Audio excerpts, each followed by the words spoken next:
You know what's funny? Hunter x Hunter as an anime doesn't even crack my top 10 list, but the characters, that's a whole nother deal. Specifically, Killuas Zoldyck. The dude is an absolute mad lad. His power set, abilities, and his aura are just next level.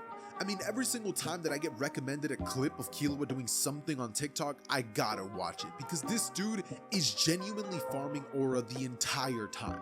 But that said, I do have to address a gigantic elephant in the closet, and that is that I promised to upload this video quite a couple of days ago, but in my defense, I got sick so I couldn't record anymore, and yesterday I was just flat out way too busy to record, and I just wasn't in the mood. When I'm not in the mood to make these videos, and I try anyways, it just turns out to be hot garbage. So I hope you guys go on to enjoy the full movie to What If Deku Was Killuas' Reincarnation, and if you've seen part 1, skip to this timestamp up ahead. But with that being said, enjoy. Alright. So before I actually start the story, I really need to say I am a little sick right now. I've been sick for the past couple of days, and that's why I wasn't able to record this when I initially wanted to. I tried recording for about a minute and I realized it sounded terrible, but I don't sound half as bad as I did at the beginning, so I figured now's as great a time as any to actually make the video I promised I'd make. But that being said, how does this story take place? Now, when I was brainstorming ideas for this video, I had a really hard time thinking how Deku should be born, because obviously it kind of gets boring to do the same trope of Deku's just Inko's son. He's born with the lightning quirk, he's really powerful, he ends up pretty much having all the girls' attention. Like, come on now, like, that's cool, but it's like I've done that many times. So I figured, okay, let's add something spicy to the story. And so I decided to take some elements from the Hunter x Hunter story, not by implementing characters, but simply by implementing some tropes from that story. In this specific timeline of events, Deku's gonna be born to a family of villain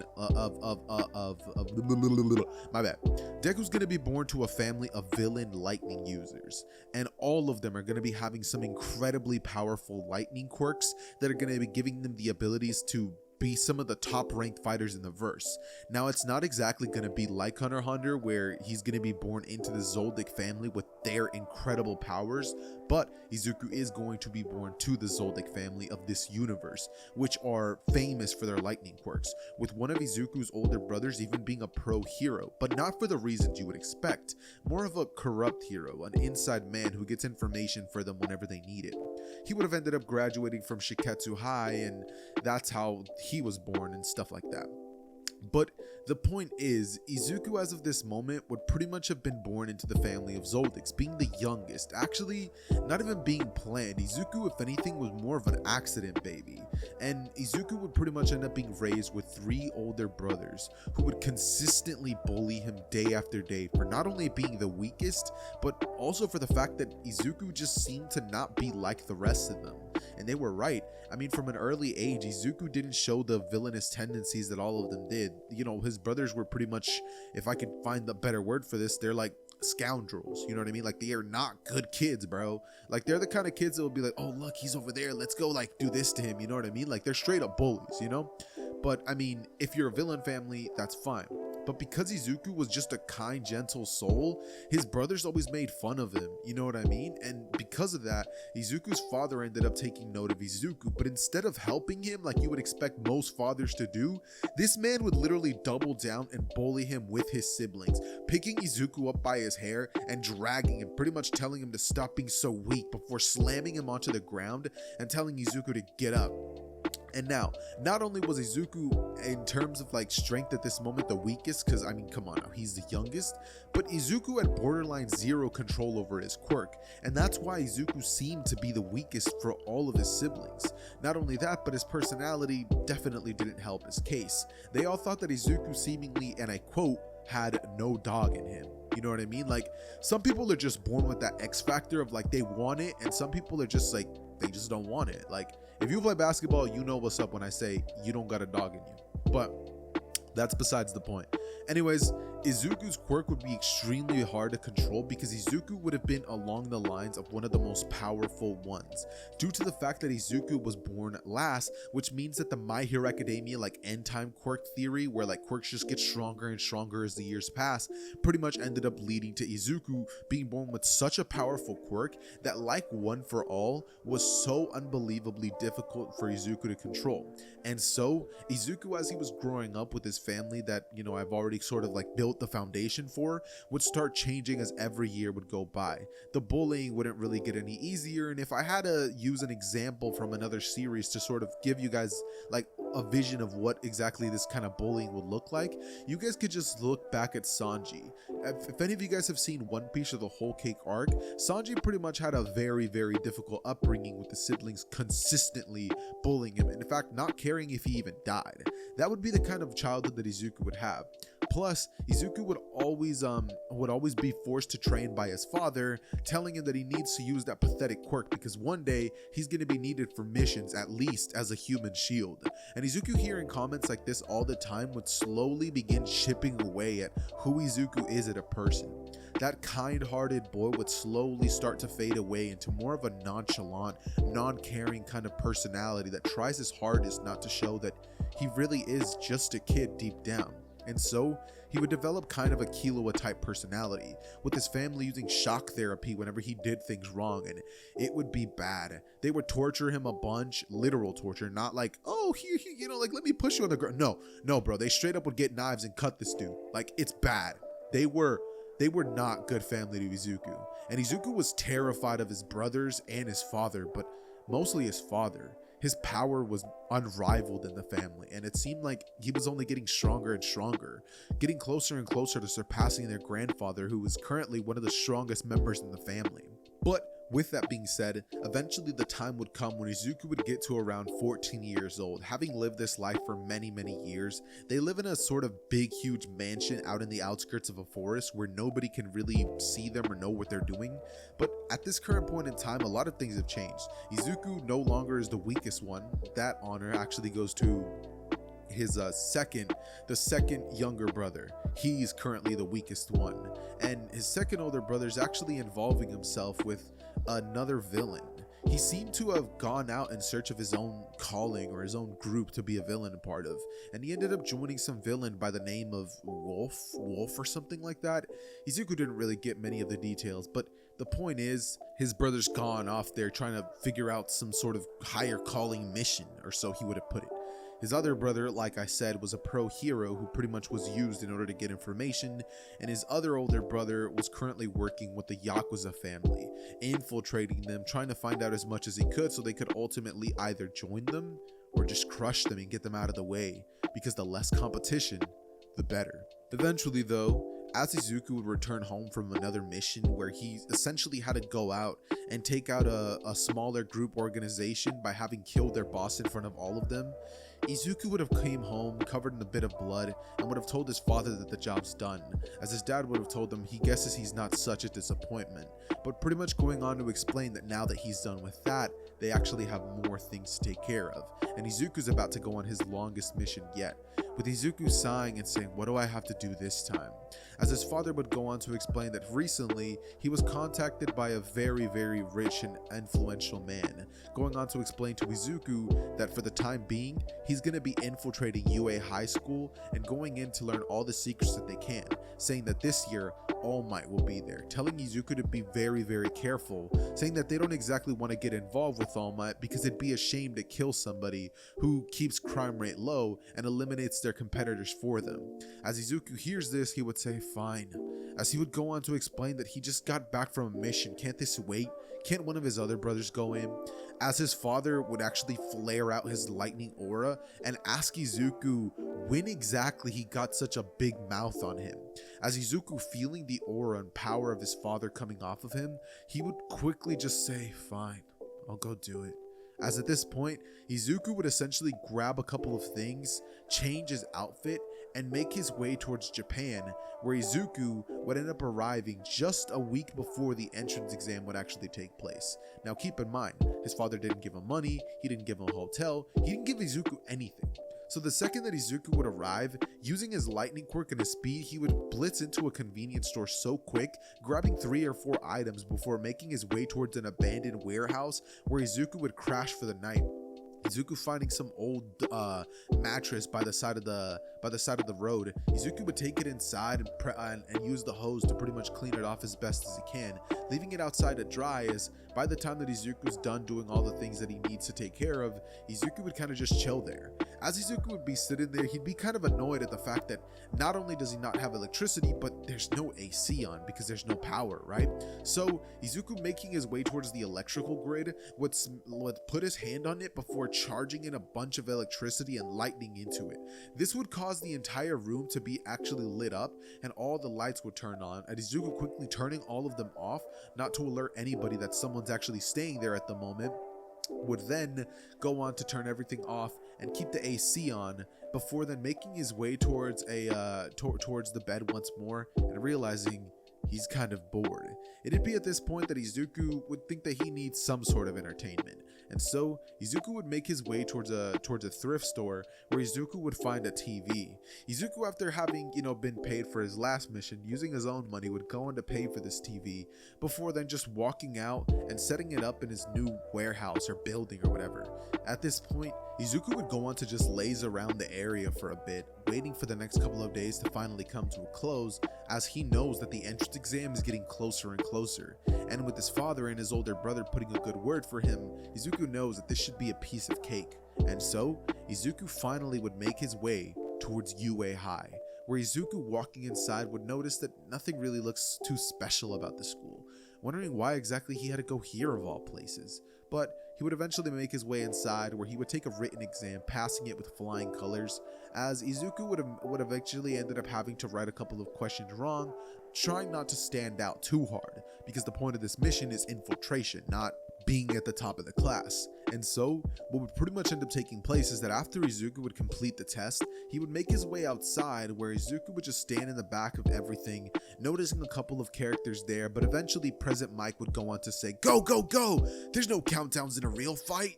As Izuku, quickly using his lightning quirk, would blitz in right in the middle of the pack, as Izuku, rushing towards a one-pointer, would go on to punch it, smashing it into a couple of pieces, with Izuku realizing that that might have been a bit overkill. Izuku would pull back his punches and make it seem as if he can't just one-shot each robot, making it seem like Izuku's trying his hardest and reducing his lightning output to a very, very low percentage, so it doesn't look like he's the strongest kid there. I mean, could Izuku obliterate these robots without a second thought? Absolutely, but that's not his goal. And so, after this test would finally be over, Izuku would be sort of at the middle of the pack. Like in the original, the zero-pointer still would have ended up being unveiled, and Uraraka almost would have actually gotten killed, but due to the fact that the zero-pointer has an on and off switch, I can definitely see something happening where either two things happen. One of the pro heroes jumps in and actually saves Uraraka, or number two, the zero-pointer has a safety switch where Nezu's able to turn it off before Uraraka ultimately dies. Also, there's one more thing that I've always wondered. Why didn't Uraraka just touch the zero-pointer when it was about to crush her? Like, she could have made it weightless and then at that point just tossed it up into the air. I've always kind of had that thought in the back of my head, but I don't know, I digress. Anyways, like you would expect, Izuku would eventually end up passing the entrance exam and get into the middle of the pack scores, right? Izuku wouldn't be like quite in the middle, but more like towards the top of the middle, you know what I mean? Where like, he looks like he's in that, Kaminari and Tokiyami tier of power, where he's strong, but they're like, oh, he's cool, we'll put him into class 1A. There was even consideration to place him into class 1B, but due to the fact that his older brother's a pro hero, they decided to place him in class 1A alongside Kaminari, thinking that it might be good for two similar quirk users to be placed in the same class. And so, Izuku's first day of class 1A would finally begin. Izuku would make his way inside of the classroom with a nonchalant expression as he would make his way towards the back of the class, trying not to be noticed, sitting down and just kind of like clicking a finger, or not clicking a finger, but kind of just sitting there like cracking his fingers. That's what I meant to say, duh. But anyways, after cracking his fingers, Izuku would notice that somebody's in the back of the class trying to continue sleeping. But Aizawa would finally undo his sleeping bag, making his way towards the front of the class and telling them all to put these on and meet him outside. As everybody would see him do this, they'd be like, "Hey, who are you?"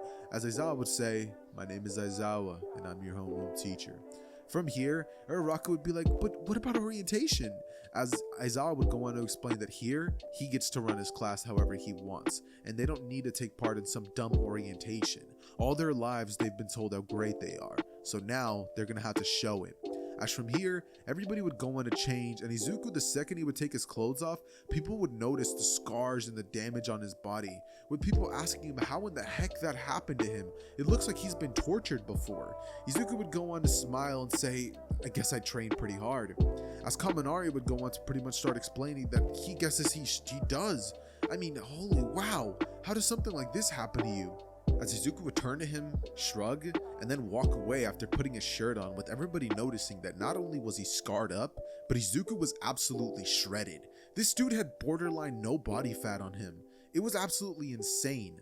But eventually the time came where they would go outside and take the quirk apprehension test, to which Izuku would once again do the best of his abilities to stay at the back of the pack, showing that he's more powerful than Kaminari and that he's definitely, powerful, but not trying to stand out as the ultimate strongest. So this would lead everybody to most likely saying that the strongest was most likely going to be somebody like Katsuki Bakugo or Todoroki. And so, as this day would finally come to a close, Izuku would make his way home, as he would think to himself that he definitely made a mistake in taking his shirt off, saying that he made a rookie move, and now, if his father finds out about that, or if that blows his cover, he's definitely going to be in for it. Eventually though, Izuku would go on to pretty much turn his TV on, laying down, grabbing a bag of chips, as after Izuku would be done with this, Izuku would look at his phone and realize that he's very, very bored.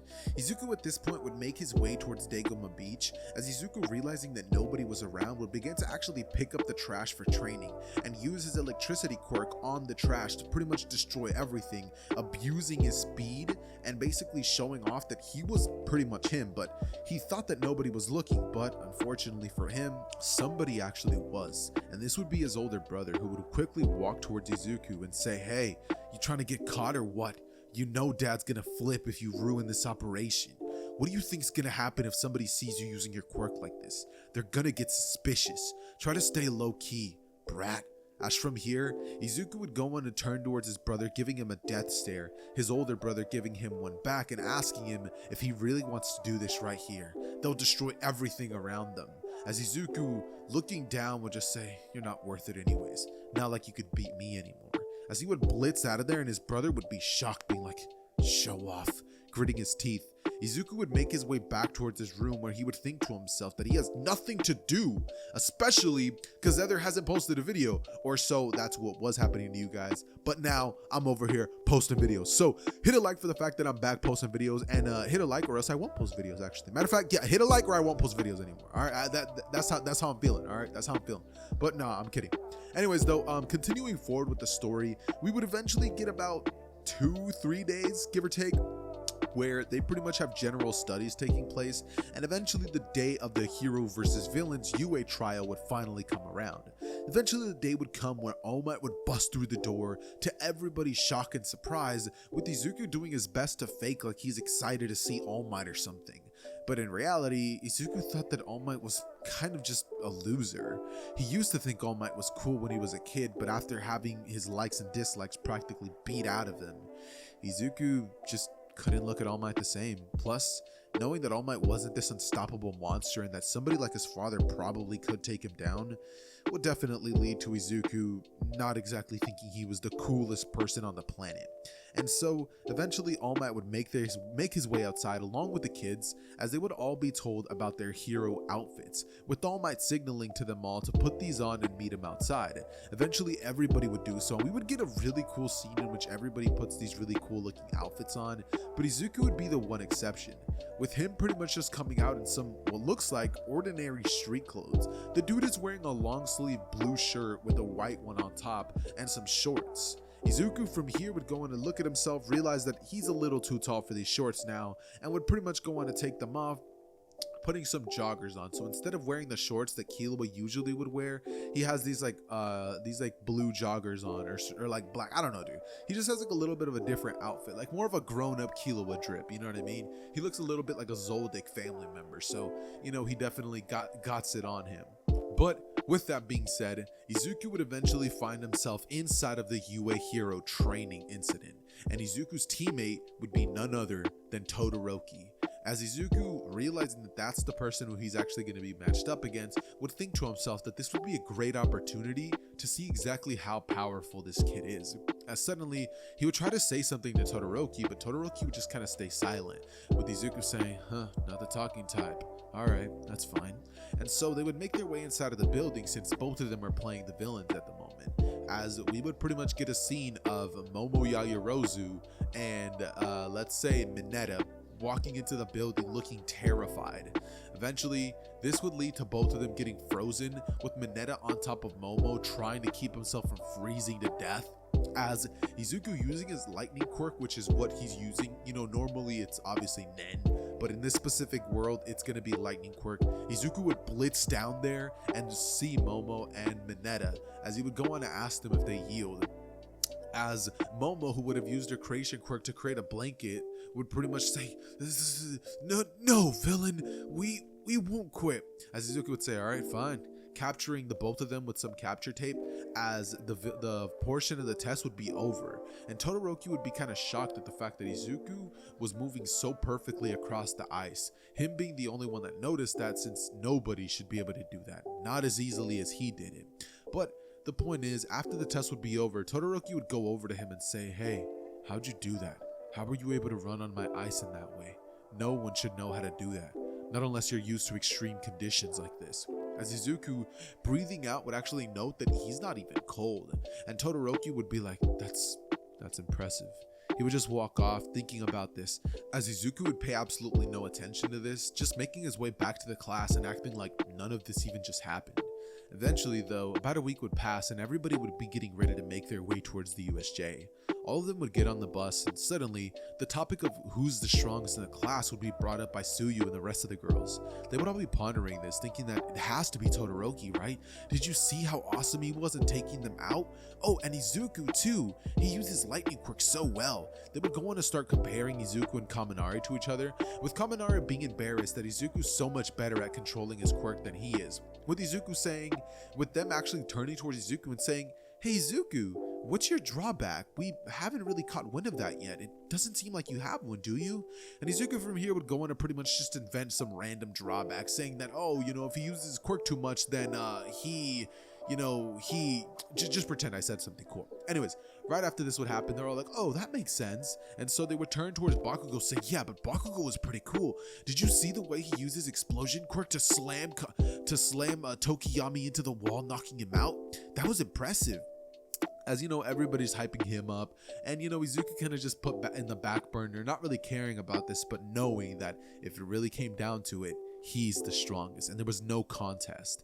As suddenly, we would finally have the classroom arriving at the USJ, and once they would end up getting there, we would have them being greeted by the pro hero 13, who would pretty much go on to explain that today they're actually going to be having a special guest. From the shadows, or not really from the shadows like in a creepy way, but like out of nowhere would walk in Izuku's older brother, who could actually use a lightning quirk as well and was among the top 100 heroes. It'd be at this point that he would greet everybody and say that he was so excited to see his younger brother in action that he just couldn't pass up the opportunity. In fact, he practically begged to be here. With a scowl as he says that, Izuku knew that deep down he was pissed at the fact that he had to do that much begging just to be able to watch his dumb younger brother practically fail. But not only was he there for that, but also for the fact that there was going to be an attack here, and Izuku was well aware of that. Having passed the information to the fact that they were going to be having a USJ event onto the League of Villains, Izuku would have also last minute given the information that All Might wasn't going to be present. So this would have actually ended up impacting their plans very, very heavily. And Izuku, using his electricity quirk, would jam the signal, meaning that they weren't going to be able to figure out who was there or what was going to happen. So the UA school was going to be completely in the dark about the attack that was going to take place. And so Izuku, much like in the original timeline of the story, would be teleported away to the water section, where he would be greeted to Mineta and Tsuyu, with Tsuyu saving the both of them, quote unquote saving, and taking them to the boat. After this would happen, Izuku would go on to pretty much express that they need to figure out a way to, get out of here, right? As Tsuyu and Mineta, Tsuyu would be like, yeah, we have to figure out a way. Is there anything you can do for your quirk, Izuku? Any way you could shock the water to defeat the villains? As, that actually sounded like Mineta. Mineta, not Tsuyu. What am I doing? Anyways, just pretend I said that with the normal voice. But point is, after Izuku would be told that he clearly can take these villains out, Izuku would be forced to do it, and so would take out a majority of the villains in the water section, basically just swimming back to the shore and making his way there with Tsuyu and Mineta being trapped in the boat, because if they go in the water, they're gonna get electrified. And Tsuyu can't exactly make a jump that far. And so, Izuku, not wanting to show off that he could literally win on water, would decide to just kind of leave them there. Izuku, making his way towards where the direction of the Nomu was at, would actually be standing nearby, watching Aizawa fight, being very impressed at the fact that somebody like him, with a quirk that pretty much just allows him to cancel other quirks, was capable of holding his own this well, thinking that that's a pro hero for you. As it'd be at this moment that Izuku would think that if he ever had to fight somebody, he wouldn't want to fight Aizawa, because it'd be a hard battle. Not that he couldn't win, because with the tactics he uses, he'd kill Aizawa in an instant. And so, as he was watching all of this, you would sort of just have Shigaraki laughing in the background, as he would be frustrated by the fact that Aizawa was taking out this many villains, and that his secret pro hero in disguise wasn't helping them to actually defeat these people, with him saying that that wasn't part of the deal, and pretty much just acting like he's helping out with taking out some of these villains, right? He'd be out in a different section protecting the students, or so he would have said, but in reality, he would have just been over there kind of just like scouring around, making sure that the plan goes according to plan, right? But as this is happening, the Nomu would suddenly be unveiled, and Izuku, seeing that thing, would be curious to see just how strong it was. But knowing that this is part of his mission to pretty much try to take out as many of these students as possible, in fact his real goal was actually to take out All Might, they would begin to stall as the Nomu would begin to beat down on Aizawa, torturing him in such a horrific way that Izuku would actually have some flashbacks to how he used to get tortured by his siblings. Memories would start flooding his head, and parts of Izuku would actually want to go rush the Nomu and kill it. But it would be at this moment that All Might would finally arrive, after Aizawa's both legs would be broken, both arms, and parts of him would even be decayed. All Might, rushing in to face off against the Nomu, would begin to actually do his best, with the Nomu eventually being defeated. And because Izuku and his older brother were inside out men, they were actually fighting for the villains, but because they couldn't show it, because they still needed to pretend to be heroes, they weren't able to help the Nomu ultimately kill All Might. And after seeing that display, Izuku would think to himself that All Might, he's gotten so much weaker. The person that he knew could have easily taken a thing like that out before was struggling, and it in fact had to land over 100 punches just to beat it. He watched that almost in slow motion. Even his older brother caught wind of the finale of the fight, and once he saw that happen, he even gritted his teeth, almost showing that he didn't even want All Might to win. Because if he did, Izuku could have finally gotten out of there, gotten his payday, and been gone, never having to be forced to be a hero. Or maybe his dad would have just made him be a pro hero as well, being another crooked one. But as this would happen, the UA High School would clean up the situation, Shigaraki would teleport out of there, and Izuku would practically act like a no-show, with Todoroki once more being a bit of assistance for this attack, because just like in the original, Todoroki and Bakugo would have gotten involved with the battle, and Izuku would have eventually left towards where the spectators were. After this would be over, Todoroki would actually go over to Izuku and ask him why he didn't help during that, with Izuku saying that he's not a pro hero yet and he doesn't think he could have, which Todoroki being like, "You're lying, I know you are, you could have helped down there. The battle would have been much easier with your help. I know you're hiding something." As from here, Izuku would pretty much just go and act like super nonchalant, be like, whatever, as he would just walk away, and Todoroki would think about this, pondering this once more, as Izuku would end up being told that there's essentially going to be a 1-week break for UA to calm down the news outbreak that's going on thanks to the USJ situation. Eventually, all that would finally be over, and we would now be greeted with the UA Sports Festival arc. Alright, so jumping back into the story, we pick off right where it left off. The USJ had just pretty much finished, and Izuku was being a bit suspected by Todoroki to this point. Now, what's going to happen after this? Essentially, just like in the original, there's that 1-week break where the students have, seeing as UA has to deal with the ramifications of everything, and so all the students just go home and relax during this time. All but Izuku Midoriya. Because in this specific time, Izuku, instead of being able to just go home and enjoy this week off that he has and just not really do anything, maybe train a bit I guess, Izuku instead has to make his way back to the Zoldyck household, where Izuku's forced to carry out a mission. now Izuku would do so, complete the mission with ease. But after this would happen, Izuku would make it back to class and would actually be arriving to the classroom like half the day into it. So this means that when Izuku came into the classroom, Aizawa was instantly mean mugging him, and Izuku had not even had any idea that they were going to be taking part of some UA sports festival. That is, until his father tells him about him, texting him not to display all of his abilities and to hold back, not to show off too much, and to make sure that he stays somewhere around 3rd or 4th place to make sure he looks strong, but not too strong. As Izuku would just sigh and think to himself that the hardest part of this job is trying to be as weak as all these other weaklings. As from here, he would make his way out of the classroom only to realize that his path was pretty much blocked by so many people. But Izuku would do what he usually does, put his head down and walk right past them, with nobody really noticing Izuku or caring about him. The only person that would have known that Izuku is definitely more powerful than he's letting on at this point is Todoroki. And he's not even too sure why. It's not like he's suspecting him of being some traitor. He just wonders why exactly Izuku doesn't seem to want to be out there in the limelight. He's confused. But I digress. Eventually, the time of the UA Sports Festival would come around, and just like in the original, Katsuki Bakugo would go on to give his lame speech telling everybody that he's gonna win, which, actually could happen, but we're not there yet. Anyways, before the UA Sports Festival would start and before everybody would be told about the first event, Izuku and everybody else would be making their way towards their locker rooms and towards the area where they can all be at, as Izuku would end up getting an incoming phone call from a random number, to which Izuku would pick up, and his father would pretty much be reminding him not to mess up, with a tone that just makes Izuku's blood boil.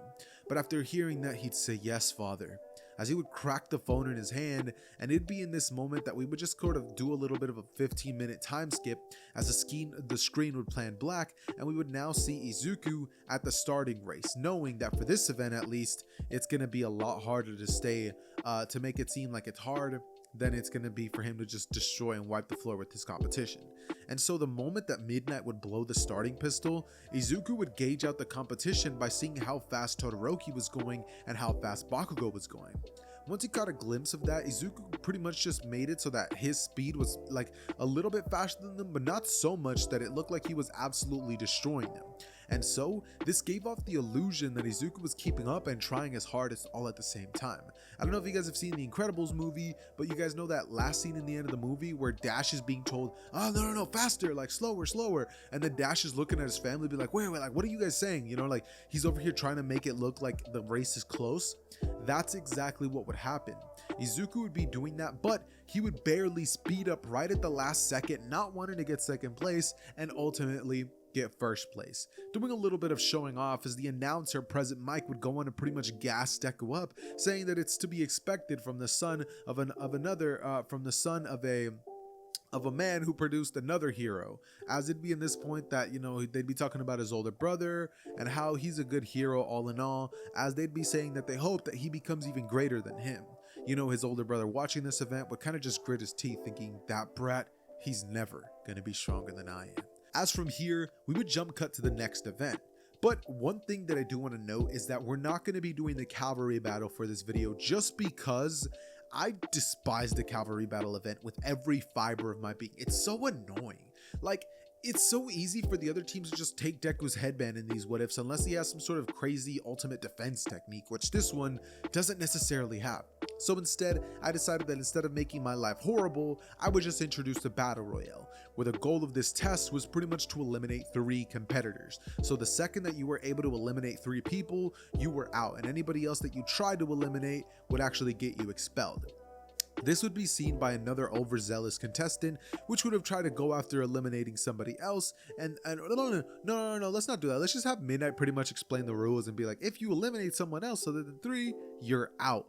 And so we would pretty much get this scene where all the powerful characters in the class decimate their opponents, with Deku taking 3 opponents out as quickly as possible and letting out some steam on them just because he's annoyed that he has to do work this hard just to not stand out, when Izuku's thinking to himself that it'd be a lot more fun to fake play this hero role if he could just act like he wants to and be cocky and show off. But Regardless, he takes out 3 people who never would have passed in the first place, and all the people who would have passed on to the 1v1 battles would do so as well. This would get the crowd all sorts of fired up, as Izuku would now be paired up with his first match opponent, which would be Shinso, and we would get the first fight that would actually be a threat to Izuku if he wasn't a nonchalant, super cool character who does not care at all what Shinso's saying to him.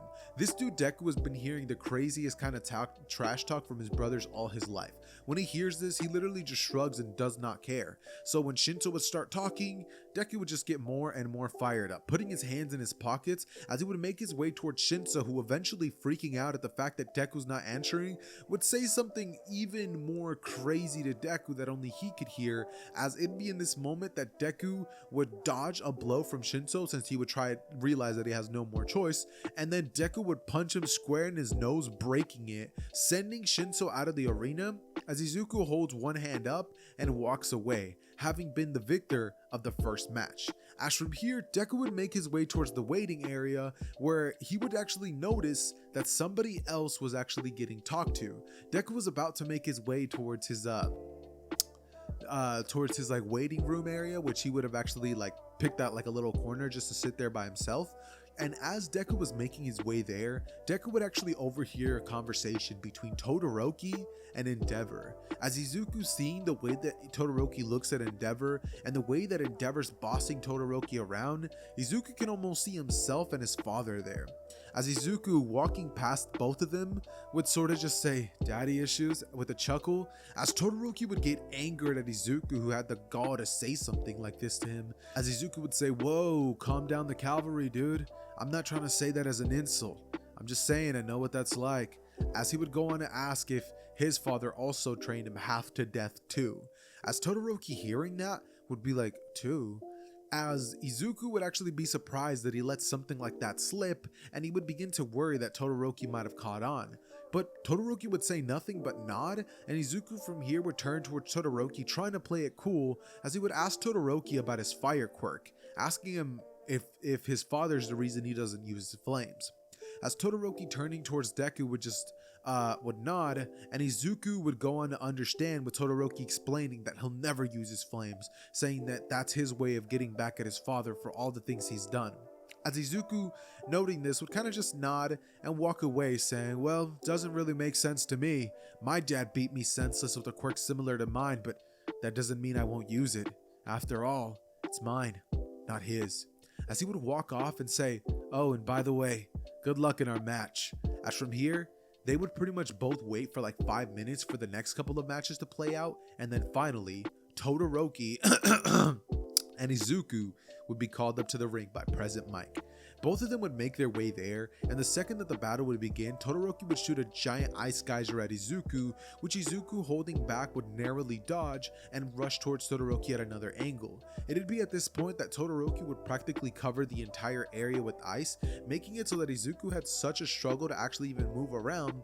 That is, until Izuku would actually begin having fun and not wanting to hold back, eventually leading him to use his speed to just run on the ice itself and get closer and closer to Todoroki, as Todoroki in this moment would actually use his flames to send Izuku back as a reflex, as Izuku would smile and say, "So you can use your flames." As it'd be in this moment that he would go back in trying to hit Todoroki. Todoroki would dodge, and eventually, after like 2 minutes of fun for Izuku, or like let's say 30 seconds, actually it's more like it, right?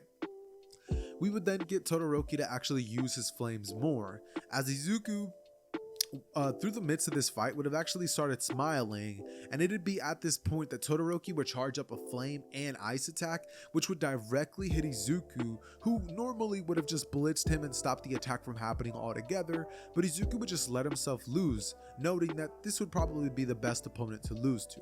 The son of the number 2 hero, it'll probably go crazy in the news, and so Izuku would be sent flying at the wall, where he would pretend to be knocked out, getting 4th place in the UA Sports Festival. As that pretty much concludes the arc. Let's just say that Bakugo win, why not, who cares? But after this would happen, we would pretty much get a scene where all of them return to school, and they would all go on to pick their hero names, with Izuku choosing the name Lightning Hero Killua. Not really sure why, but I figured that that's the best name I could have come up with. I was thinking something like Thunderbolt or Zap or or something else that was whack and lame, so I figured let's just name him Killua. But after this, Izuku would now be tasked with a choice. Is he going to be choosing to go intern with another hero or with his older brother? And ultimately, Izuku would be told by his father, against his own will, to go intern with his brother, saying that he has to go help him with a mission. As Izuku in this moment would sigh and think to himself that he hates anytime he has to hang out with his brothers more than just sharing a meal with them. As from here, we would pretty much get a scene of Izuku making his way on a train towards his brother's agency, and once Izuku would arrive, the agency would look great. Like, the heroes there, they look happy, everything looks good, it doesn't even look corrupt at all. But the second that he would make his way inside of his brother's office, it'd be at that moment that his goody two-shoes act would end, and in that moment he'd get serious, telling him that in all honesty, he doesn't want him there, but their father said so. As he would go on to explain the nature of the mission they're going on, saying that over the next week, their only mission is going to be to recruit the hero killer for the League of Villains, and going on to tell Izuku that if he declines, well, they'll just kill him. As from here, after noting that Hosu City definitely is where Stain would be at, they would make their way there on a private jet, where once they would end up arriving, they would end up finding the hero killer after Izuku would use his speed to scour around the city as fast as he can, not being noticed, as we would then finally get the moment where Izuku can see Stain actually killing a hero, with Izuku telling his brother and sending his coordinates, who quickly using his own electricity quirk would blitz over there and be a lot slower than Izuku, but he would be there nonetheless, as it'd be in this moment that Stain would lick his blade and ask them what business they have here, asking if they're here to try to stop him, with them saying that that's not what they're there for, as Stain would say, then have you come to die? As you know, his older brother would say, not quite. We're here to recruit you to the League of Villains. I'm sure you've heard about them. The organization has already tried killing All Might nearly, as Stain would say, I don't care. I'm not interested. Killing All Might is not what I'm here for. I'm trying to renew the world. As from here, his older brother would be like, I think you should reconsider. The League is offering you, he'd be pretty much trying to tell him what's up. But in this moment, Stain trying to test their character, as you guys remember when Stain was getting seeing if he could be recruited, he fainted trying to kill Shigaraki just to see his true intentions. But Stain unfortunately did this to two people who will kill you for no reason at all. So in this moment, as Stain would rush towards the direction of his older brother, he would pretty much go on to rip off both of his arms in an instant, as Izuku would rip out his eyes and a heart all in one moment, as Stain would fall down into the ground, now having no heart, no eyes, and no arms. Izuku would just be left there staring at him, as Stain's blood would be pouring on the ground, and his older brother would tell Deku to stuff him in a trash can or something. And so, Izuku would do just that. And thus would end the Zoldyck brother get together mini arc that we have going on. I'm actually kind of enjoying having these random characters thrown in for events that I usually don't even get to cover.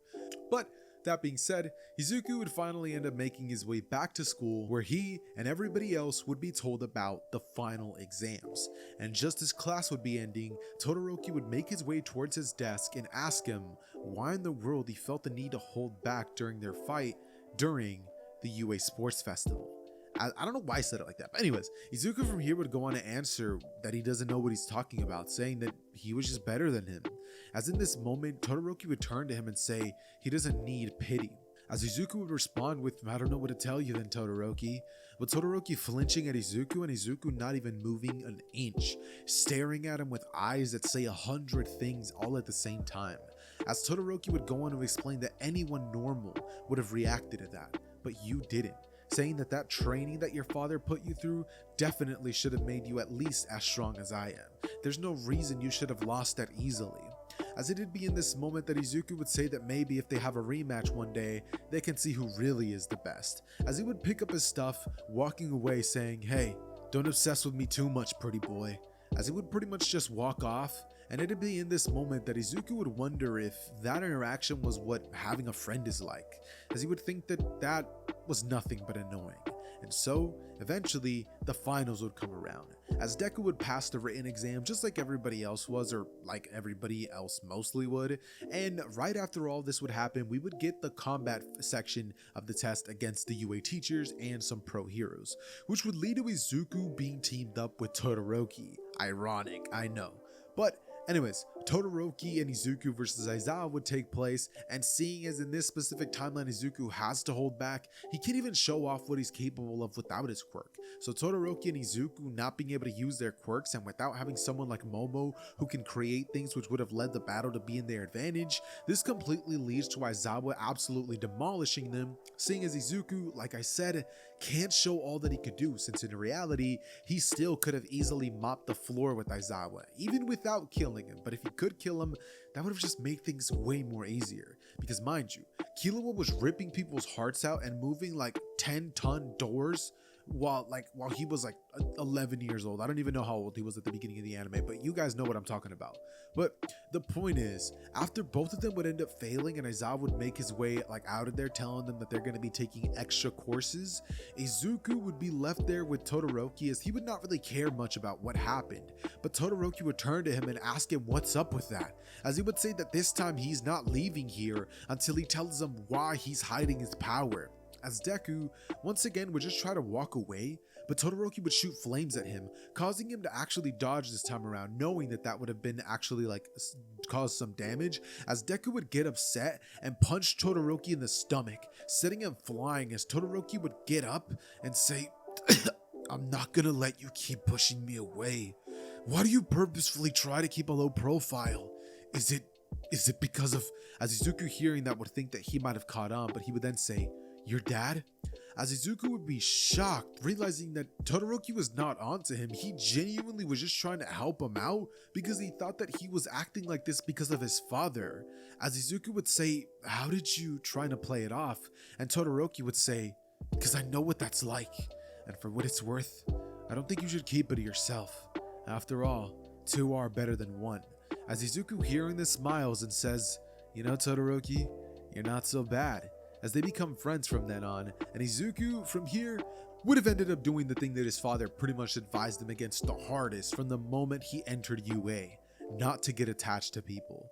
As after this would take place, we would now get the events of the first My Hero Academia movie. You know, the one with Melissa Shield, the Wolfram video, the villains guys that his other brother is actually involved in.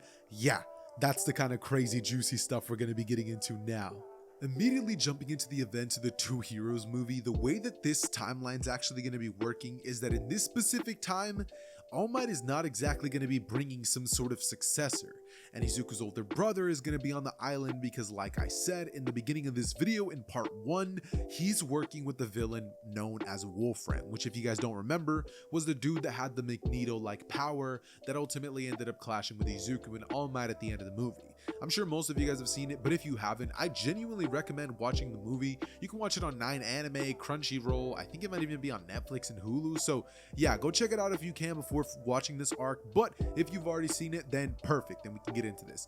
That being said, the way that this would actually happen and Izuku would make it to the island, because without him being a successor, it doesn't really make sense for him to be there.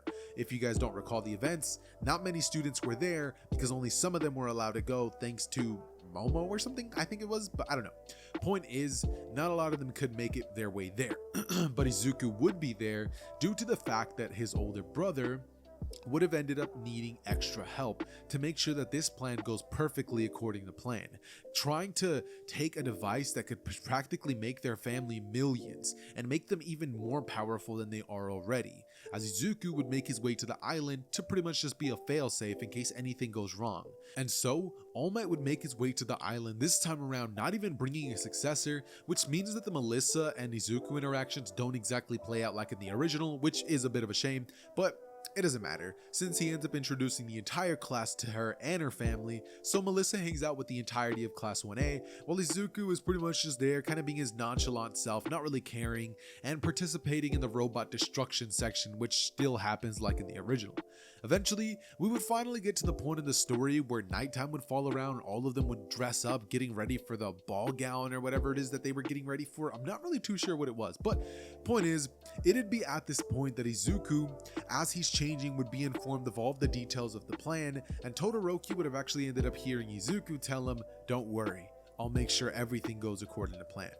Which would essentially lead to Todoroki wondering what he's talking about, but not questioning it, as eventually the villain attack would finally begin, and the hero students, being caught up in an elevator just like they would be in the original, I believe that's where they were, would end up not being part of the villain attack, as they would be all being taken down. This would eventually lead to the students wanting to help and being like the Scooby-Doo like characters, like, and I would have gotten away with it if it wasn't for you meddling kids, you know, like they're the meddling kids now in this instance. They would try to go help, but Izuku would actually be against it, saying that if they try to get involved that some of them could die. But the hero students would be willing to take that risk, as Bakugo would say, "Shut up, Extra. We're gonna do this and we're gonna win. We're gonna take out those villains." As it'd be in this moment that Todoroki would nod, turning towards Bakugo, and they would all make their way during the course of the events of the movie. All of this ends up taking place like in the original, which is why I'm not really covering most of this stuff. If Deku and Melissa hung out, maybe this time I could have changed things and made Deku a little, you know, a little more rizzier. That's not even a word, but you guys get what I mean, right? He would have thrown more game at her, you know? But the point is, ultimately, as this would happen, they would end up encountering a couple of villains on their way there, and Izuku and Todoroki would make all of these villains practically be of no match to them, until finally, they would make their way towards the direction of a villain who has a blade quirk, who currently knows the positioning of where they need to make their way towards. And so, Deku and Todoroki would both quickly take this man out, making their way further into the tower alongside Melissa's shield, as they would finally end up running into Wolfram and Izuku's older brother. At this point, Wolfram already has hold of the device that he needs, and would be getting on top of a chopper to make his way out of there and escape with the stuff that he needs, telling Izuku's older brother, who we're going to be naming, actually we're not going to be naming, we could call him Xander, I guess. Older brother Xander, who would pretty much end up being told to take care of these two. As Izuku's older brother would pretty much say gladly, turning towards Izuku and just kind of grinning as he would blitz at the direction of Todoroki, trying to pretty much decapitate him and just break his neck instantly to just to get it over with, you know what I mean? But Izuku would step in the way and actually send his brother flying back, as he would say, "What the heck, Izuku? This isn't part of the plan. Are you really gonna abandon the mission over some friend you made?" As it'd be in this moment that he would kind of be like, "You really are the softest one of us all." As, you know, his older brother Xander would get up and tell him that either he steps out of the way or he's gonna have to kill him too. With Izuku saying, "You know, I did always really hate the family." As he would say, "I'm not getting out of the way, so you're gonna have to kill me first." As Todoroki, seeing Deku do this, would have a sigh of relief, thinking that when he heard his brother say that and look at him, he thought he genuinely was gonna have to fight the both of them. But Todoroki sighed a sigh of relief, and ultimately Deku would end up protecting him, as both Xander and Izuku would get into a full speed battle, where the both of them would clash, and his older brother would actually land some decent blows on him, leading Izuku to actually have to use his full power. And eventually, in one quick clash, Deku would break his older brother's arm and land multiple blows on him, as he would leave him on the ground unconscious, thinking that that was going to be the ending of him. But it'd be at this point that Deku would pretty much end up making his way with Melissa and Todoroki towards the control room, where they would end up turning off the power system, disabling all the robots, and ultimately powering it back on using Izuku's lightning quirk, which he would use to generate enough power into the building, seeing as he doesn't have his weird drawback. And so, after this would happen, Izuku would turn back around, noticing that his brother would have actually ended up waking up and getting out of there, with Izuku thinking that it's no big deal, seeing as his arm's broke and he can't really move that well now. But how wrong would he be? His brother would make his way onto the chopper, which would have hosted Wolfram, who was about to get away, as he would end up pretty much telling the boss that everything went well, according to plan, and Wolfram would say good, as he would go on to pretty much tell him to get on, saying that he's the only one that he really cared about, as his older brother would go on to pretty much kill Wolfram instantly, saying good. But I'm saying I don't know, just saying some random villainous quote, right? And then pretty much backstabbing him literally from the back, as he takes the device And as you would expect, like a crazy dude who just got beat up by his younger brother, he starts doing like a crazy maniacal laughter and being like, finally, I'm not the weakest. As it'd be in this moment that he would go on to pretty much have a bunch of electricity crashing in the air. Like it looks like lightning is hitting the ground. Izuku would go out to look outside and realize that his older brother was using whatever that device was. As Melissa, not being any wiser to what it does, would have no idea how his older brother got this strong. But Izuku would say it's no problem, rushing back in towards the direction of where his older brother would be at, as he would begin facing off against his older brother. But this time around, the tide of the battle would be completely flipped on its head. Deku would begin getting beaten and battered by his older brother, who's so much faster than him, and his lightning attacks would hit like a truck. It genuinely hurts, and that's shocking considering that, remember, Deku built the craziest resistance to electricity, and this is hurting him. The dude used to get tortured with it when he was a child, so just imagine how painful this is. Ultimately, Deku realizing that if he doesn't pull through, everyone on this island is gonna die, including Todoroki and Melissa, who, to be frank, he actually developed a bit of a liking towards, not like in the romantic way, but like, you know, he thinks she's cool, would end up basically realizing that he has to do something.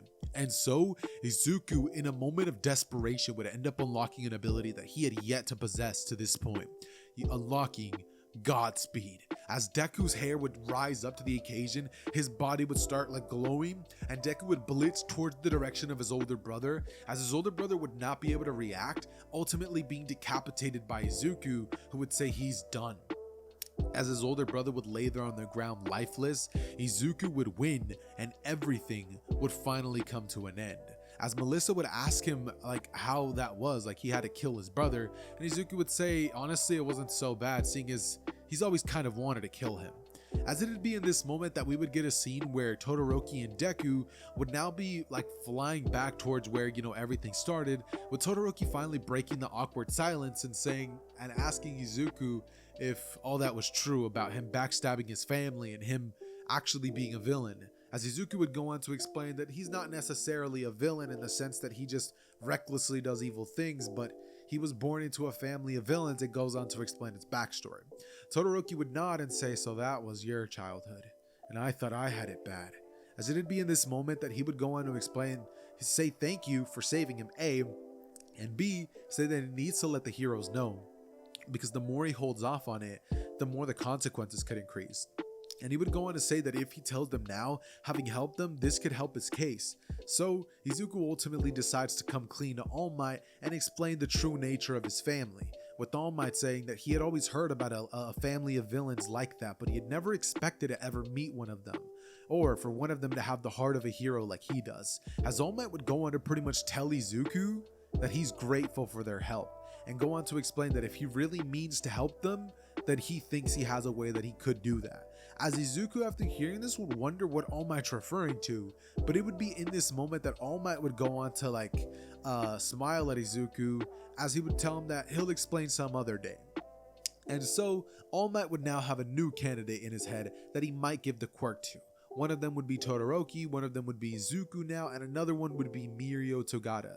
And so we would now get a scene where Izuku would awkwardly make his way into the principal's office, Nezu's that is, and would end up going on to pretty much explain to the principal everything he needs to know, saying that he was part of the USJ and the reason that some students got injured, that it was his fault that what took place right there happened because he could have prevented it, and would actually bow down to the ground in front of Nezu, saying that he's sorry, but he understands if he still has to face consequences. As Nezu would go on to pretty much like nod and be like, all right, well, under normal circumstances we would, but seeing as it seems that you've actually chosen to be on the winning side of things, we'll let this pass. No one's gonna find out about this except for myself, All Might, Aizawa, and Todoroki.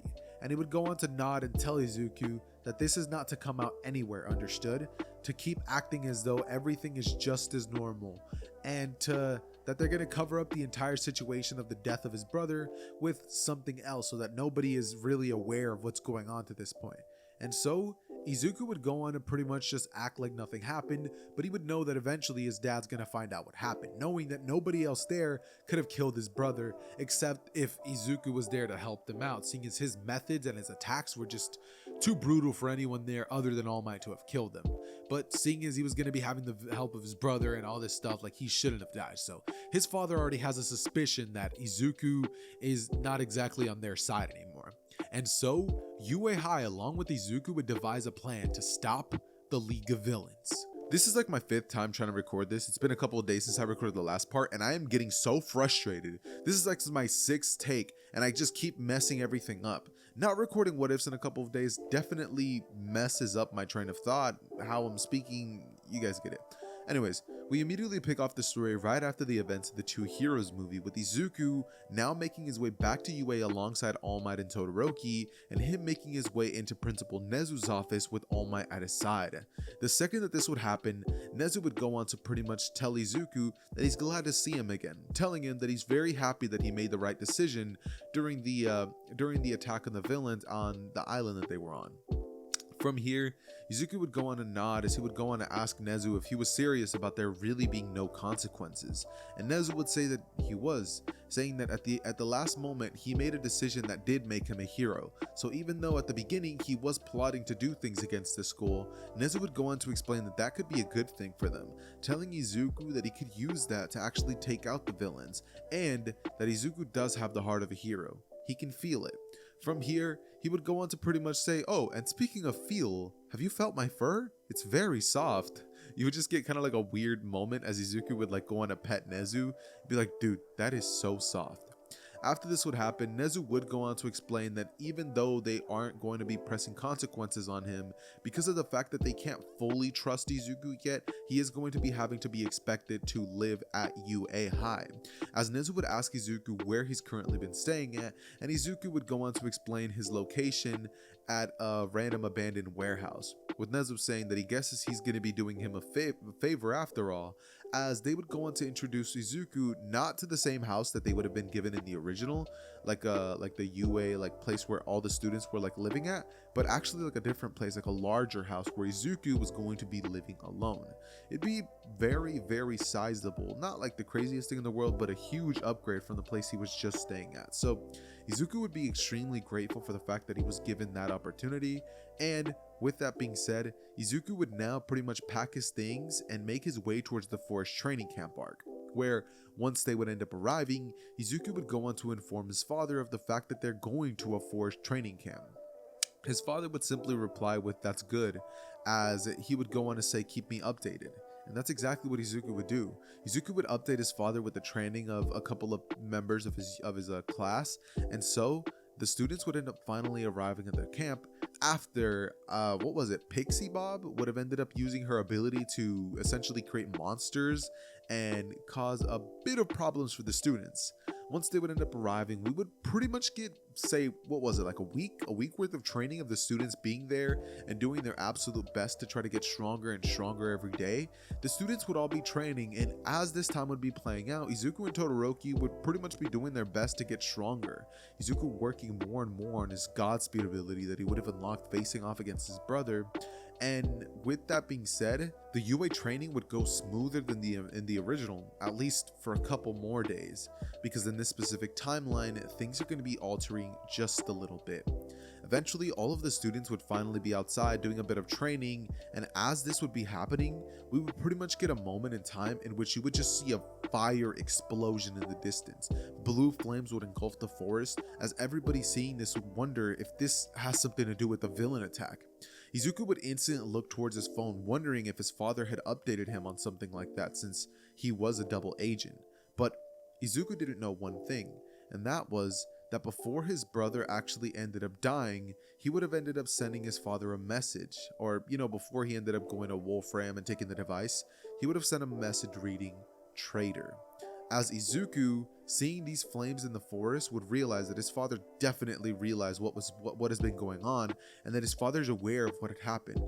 And so this would pretty much mean that his guard was completely down, as the villain attack would go a little more smoother than it would have in the original. And Izuku, realizing this, turning towards Todoroki, would say, "We have to help people out in the forest."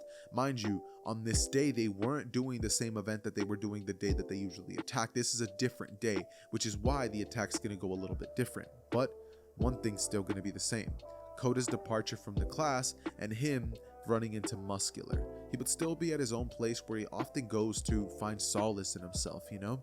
And so as that would be happening, Mandalay would pretty much go on to say, "Koda, where's Koda?" And so Izuku, hearing that, using his Godspeed ability, would rush straight through the forest trying to find Koda any way that he possibly can, until eventually Izuku would hear a blood-curdling scream. And as Izuku would hear that, he would hope that he was fast enough to get there in time. About 2 seconds would pass, and the second that Izuku would get there, he would notice and would be greeted to the sight of a small child having been crushed to death by none other than Muscular, who would not only sit there and laugh in Izuku's face, but would begin monologuing, telling him that he was glad he got to pick off the last member of that useless family. As you would just have Izuku staring at Koda's body with a cold expression. He'd be covered in blood with multiple broken bones, with the only recognizable feature that Koda had left was his hat. Izuku would pick that thing up and, turning to Muscular, who was still talking, would smile as Muscular continues gloating about killing him and tell Izuku that he's next. But before Muscular could even finish his sentence, Izuku, without thinking twice, would rip his heart out as he would move on to finding the rest of his classmates, and he would pick Koda's hat up as he would hold it in his hand, like clenching it as tightly as he can. Eventually, he ends up bumping into Tsuyu and Uraraka, who both would have gone out to see if they could help out with the fires or something alongside the heroes, but along the way they would have ended up being ambushed by a couple of villains, that being Toga, or not a couple technically since it's just one, right? Yeah, no, Toga. Toga would be the one fighting them, and it'd be in this moment that Izuku would finally end up arriving just in time to help Toga and Uraraka, which would be a lot more useful than the original because two things change. Number one, Izuku's actually going to be capable of taking Toga down in this timeline, and number two, because Izuku wasn't exactly covered in blood like in the original, Toga never ends up falling in love with him, which is not really going to matter considering she's going to be thrown in prison. But with that being the case, she would quickly be captured by Izuku and knocked out, as after this would happen, they would end up bumping into Todoroki and Dupliarms, as well as Tokiyami, who would go on to explain that Bakugo shortly disappeared after they ended up taking a villain with a strange metal teeth quirk. As Izuku hears this, he would think to himself that he knows exactly who was responsible for taking Bakugo, thinking to himself that that must have been Mr. Compressor, as Izuku would blitz towards the forest trying to see if there's any way that he can catch up to them, and the second that Izuku would see a portal closing, what the heck, he would turn to see Dabi, who was smiling at him, and say, "You're too late, kid." The portal would close, and Izuku wasn't able to jump into it to try to save Bakugo at the bare minimum, which might have been a good thing seeing as he would have had to contend with a bunch of villains.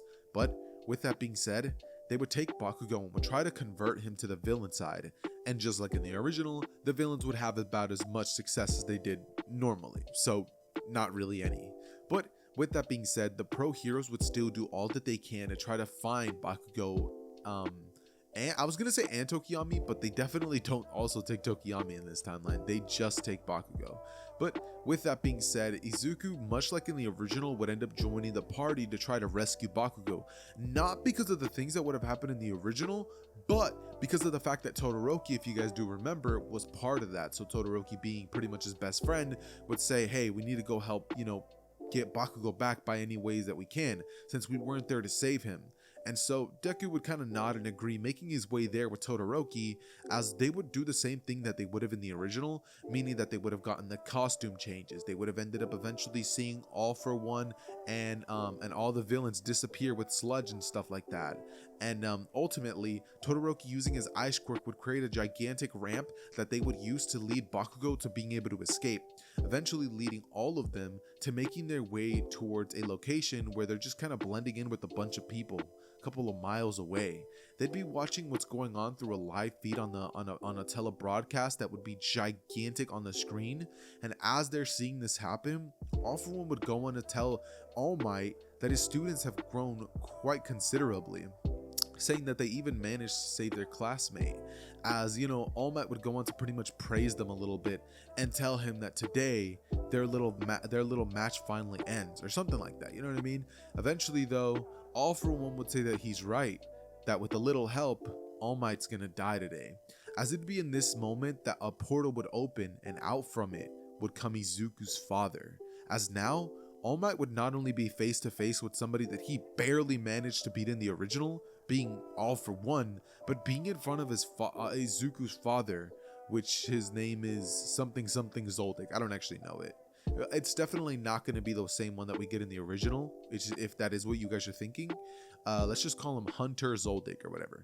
But with that being the case, Izuku would just watch as All Might would begin getting pummeled by All For One and his father, and Izuku, seeing this, just couldn't bear to watch this, knowing that All Might was about to die. And so, blitzing in with his Godspeed mode activated, Izuku would rush into the battlefield as he would stand face to face with his father, who would go on to pretty much congratulate Izuku for having the nerves of steel to come down here and die along with his precious teacher that he chose over his own family. Izuku in this moment would go on to explain that this school has been more of a family to him in a couple of months than he's ever been, as he would rush in towards his father, but unfortunately for Izuku, his father knows everything about him. He trained him. He knows how he thinks, he knows how he fights, and he knows his next move. He was practically telegraphing. He was still too slow to keep up with his father, and so his father would make quick work of him, as All For One and All Might on the sideline would be having their own separate battle taking place.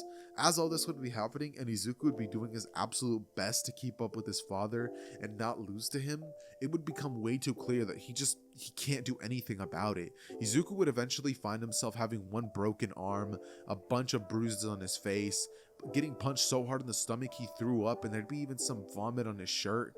Izuku would kind of just be on the ground, and All Might would then be sent flying towards him, as All For One as well as his father would both smile towards them, and All Might would turn towards Izuku, telling him that it's now or never, telling Izuku that he chooses him as his successor, and he would go on to explain that with this quirk he should be able to defeat them, as he would go on to explain that he never thought he'd give this quirk to him. And so Izuku would pretty much make contact with All Might's hand, as he would end up what's the word I'm looking for? Give me a second. I need to think about how I actually want this to happen. Yeah, he would end up transferring the One For All quirk to him, just like it would have happened during the movie in, what was the movie that they use again? Heroes Rising. Yeah, Heroes Rising, just like it would have happened in the Heroes Rising movie when Deku and Bakugo fought against Nine. And so as soon as that happens, Izuku's eye pattern would quickly shift to the one that Bakugo would have gotten in that movie, as Izuku would get an impressive amp to all of his stats. His already insane lightning quirk would now be boosted, being 5 times stronger, making him already 5 times stronger, meaning that with that alone, Izuku was more than outspeeding his father. But with the boost of full cowling, which is something that Izuku would easily be able to use, having learned to tap into an ability like Godspeed where he has to channel his quirk throughout his entire body, this would be child's play. And considering that Bakugo was able to do it, I see no reason why Izuku wouldn't be able to as well. And so, what would end up taking place is that Izuku would stand up as lightning bolts would begin crashing down from the sky, and Izuku would give one stare at his father before blitzing in and actually redirecting his attack straight towards the direction of All For One, who was still shocked considering that Izuku had left an after image in his place, and All For One would have tried to attack that. But by the time All For One realized it, he was already dead.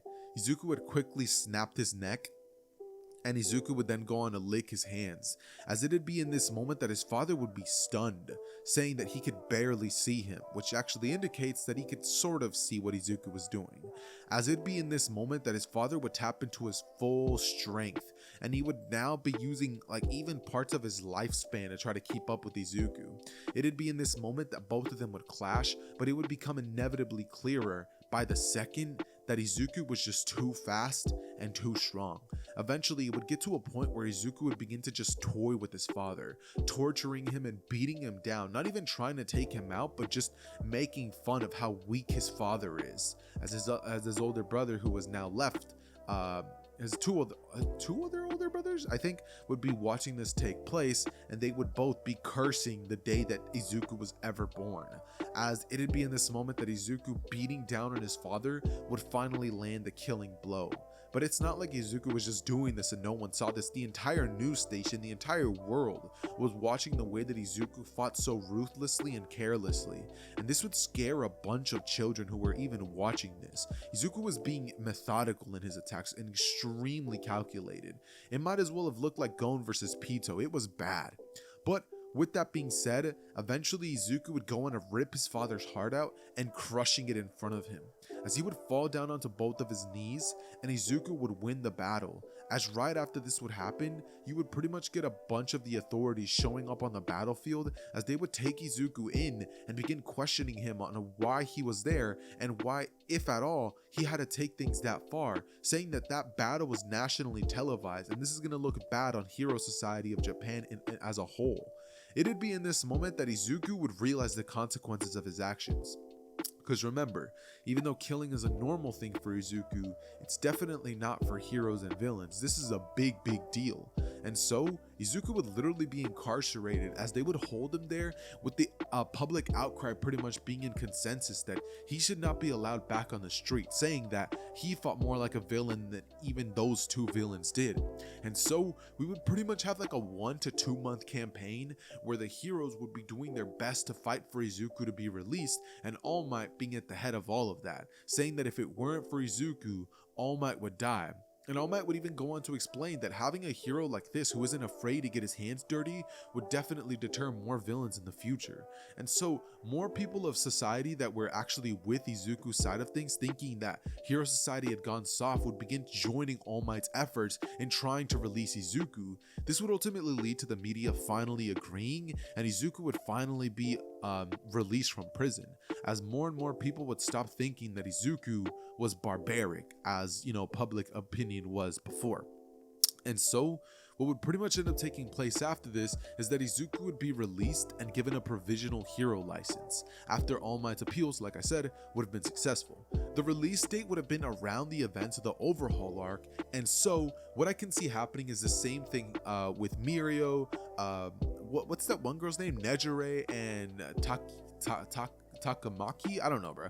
The Sun Eater dude, the dude with the black hair. I still don't know his name after all these years of making what ifs. It's crazy.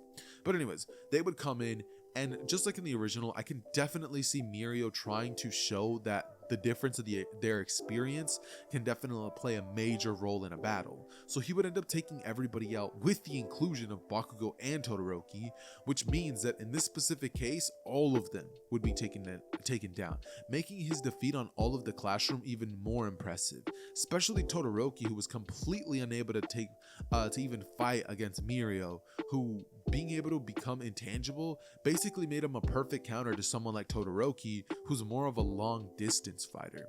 And Bakugo would have been a bit of the trickiest one, but he still would have easily been able to scrape out the victory at the end, leading to Izuku versus Mirio.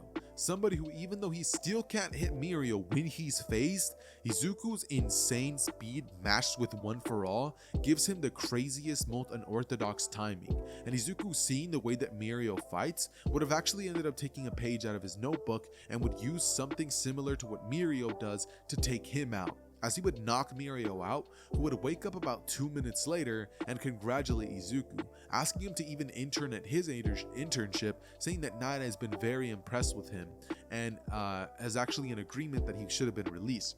And so Deku would actually agree to this and would end up making his way with Sir Night-Eye, as unlike in the original, we wouldn't get that whole like stuff going down where Night Eye was all like, oh, you know, you have to get the stamp from my hand, because remember, Night Eye can see into the future, and he definitely knows that Izuku, he was gonna absolutely obliterate him even if he tried something like that. And so what would pretty much end up taking place is that Izuku and Mirio would end up going on their hero patrol just like they would in canon. But here's where the timeline starts to deviate drastically. This version of Izuku knows exactly what it's like to be a kid, defenseless, not being able to do a thing about your situation. So when Izuku, as he's patrolling, has a little girl who's literally bandaged up and her eyes scream nothing but fear and desperation to like leave that area, Izuku's not just gonna see that and be like, oh, it's a little kid, let me let her go back to Overhaul to continue to be tortured while I just sit around and do nothing about it. No, this version of Izuku seeing this would literally see himself in Eri. And so the second that Overhaul would make his presence known, Izuku would half smile towards Overhaul and say, oh, your daughter got lost, saying to take better care of her and to take her to the hospital. As it'd be in this moment that Overhaul would think, right, I will. And as this would be happening, Eri would try gripping onto Izuku's hand, causing him to tense up, as Izuku in this moment just couldn't contain himself. And in an instant, Izuku would turn his kill switch on, as his aura would change instantly, scaring Mirio, Eri, and even Overhaul, who himself doesn't have a killing, like an aura of like bloodlust that thick. This would cause Overhaul to pause for a second, leading Izuku to completely rip his head off and kill him, as he would then turn back towards Eri in a split second, fake a smile, and say that from now on, that man will never hurt her again. As Izuku would go on to explain what happened to Sir Night a couple of minutes later after they take Eri to the doctors and stuff like that to get checked out, and right after this would take place, Overhaul would use, or not Overhaul, but Sir Night, using his ability to see into the future, would use this ability and take full advantage of it, as he would pretty much go on to, what's the word I'm looking for? Peer into the future, where he would find out that this attack would be extremely successful, with the only sacrifice being Mirio. But because he can't see into the future, he knows that Mirio will get his quirk back. And so they take place in this ambush on the Yakuza family, where Izuku, knowing that his brother's a part of that organization, would smile, knowing that this is one of the last ends of this puzzle that he's been trying to solve. He would pretty much rush in there and find his brother as quickly as possible, telling him that he's one of the last ends of the family. As he would go on to pretty much explain that he's sure he's heard the news of their late father, with a smile on his face, as his brother would begin to sweat frantically, knowing that at this point, Izuku was just way too strong. He would hold the gun behind his back as Izuku would rush him, and his older brother would do the same thing, blitzing in as they would be about to make contact and his brother would be about to destroy his quirks. Mirio would phase in the middle of them, seeing that he had a gun in there, as in the last second, Mirio would phase his hand barely in the way, taking the bullet for Deku. As then, Izuku, seeing Mirio do this sacrifice, would wonder why he had to, saying that a normal bullet wouldn't even pierce his skin. But in this moment, he would knock his brother out, checking up on Mirio, as Mirio would go on to explain that he can't feel his quirk factor anymore. And it'd be in this moment that both Izuku and Mirio would be like, what? As the screen would pan black, and we would go on a commercial break. Dude, I'll catch you guys later, kids. Dun dun dun dun dun. Commercial break. And we're back. Anyways, after that would happen, we would pretty much end up getting Mirio and Izuku panning to the hospital, where both of them, after like a slight time skip, would be told about what happened with that bullet, and the heroes, now having possession of these extremely potent bullets, would definitely take advantage of this. But with Mirio being stuck in bed and him worrying about his quirk, we would get a scene where Sir Night would go on to explain that the future was changed drastically, going on to explain that Mirio, even though he won't have his quirk for a while, will get it back, and it's all thanks to this little girl, as Sir Night, this time actually having survived, would be the one that would be in charge of training Eri in this specific time of events. And so that is where I'm going to be ending What If Deku was Killua's reincarnation. I'm really sorry about the fact that it took me forever to finally get this movie out to you guys. I mean, like, I promised that I would drop this in 24 hours, but 24 hours nearly turned into 24 days. So my bad about that. You know what I mean? I was sick, and then after that life just got in my way, and then after that just kind of like this feeling of like I don't really want to record got in the way. And whenever I record like that, it makes the video be so much like it just makes the video garbage. But with that being said, I figured I'd give you guys 2 quick sneak peeks into the videos that I'm dropping next, with one of them being what if Naruto was a jujutsu sorcerer or had a cursed technique, right? And then the other one is what if Deku was Trunks' reincarnation. I might even make a what if Deku was Android 17 remastered. That's one of the videos that I had so much fun making a long time ago. But with that being said, ladies and gentlemen, I love each and every single one of you guys. Thank you guys so much for watching the video. And if you could, please leave a like. I know y'all are probably mad, but please leave a like to help this video do so much better in the algorithm. But with that being said, it's been your boy Xehther, and I am out. Peace.